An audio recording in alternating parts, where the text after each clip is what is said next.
منابع آگاه نزدیک به حکومت تاجیکستان به پایگاه خبری بامداد خبر دادند که قرار است روز 7 یونیو سال 2024 در ساختارهای وزارت کارهای داخلی تاجیکستان یک سلسله تغییرات کادری به تعبیر همصحبت بامداد خیلی وزنین صورت بگیرند. به گفته منابع از جمله در موافقه با پرزیدنت امامعلی رحمان قرار است چندین رهبر بلندپایه ساختارهای وزارت کارهای داخلی با شمول سرداران ریاست‌های کارهای داخلی ولایت سوخت، شهر دوشنبه، گروه نویاهای وادی رشت و نمایندگان وزارت کارهای داخلی تاجیکستان در روسیه و قزاقستان همچنین سردار ریاست کوفتکوف جنوبی وزارت کارهای داخلی طبق رتاتیا عوض کرده شوند.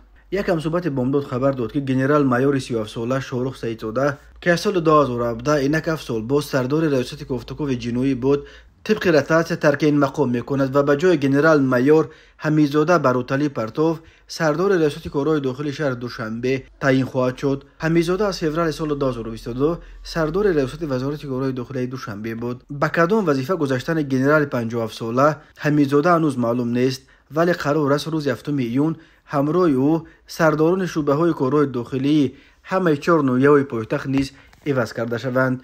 و پایگاه خبری بامداد هنوز میسر نشده است که به کدام وظیفه دیگر گذاشتن گنرال مایور عبدالله نوجوانوف و گنرال مایور وهابزاده بهادر که تا امروز رهبر ریاست‌های کارهای داخلی ولایت سوخت و منطقه رشت را به عهده داشت معلوم کند.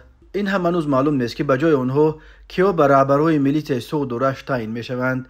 وزارت کارهای داخلی یکی از ساختارهای همه بزرگ و مهم در ترکیب نهادهای حفظ حقوق تاجیکستان به شمار می رود.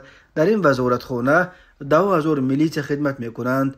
رهبری وزارت کارهای داخلی تاجیکستان را از سال 2012 گنرال پلکوونیک رحیمزاده رمضان در دست دارد. یادآور می شویم ماه ینور سال جاری پرزیدنت امامعلی رحمان رهبران تمام نهادهای قدرتی و حفظ حقوق ولایت قتلام و منطقه کولاب را با جمع معاونهایشان به سبب وجود مشکلات و کمبودی‌های زیاد در فعالیتشان از منصب‌ها آزاد کرده بود.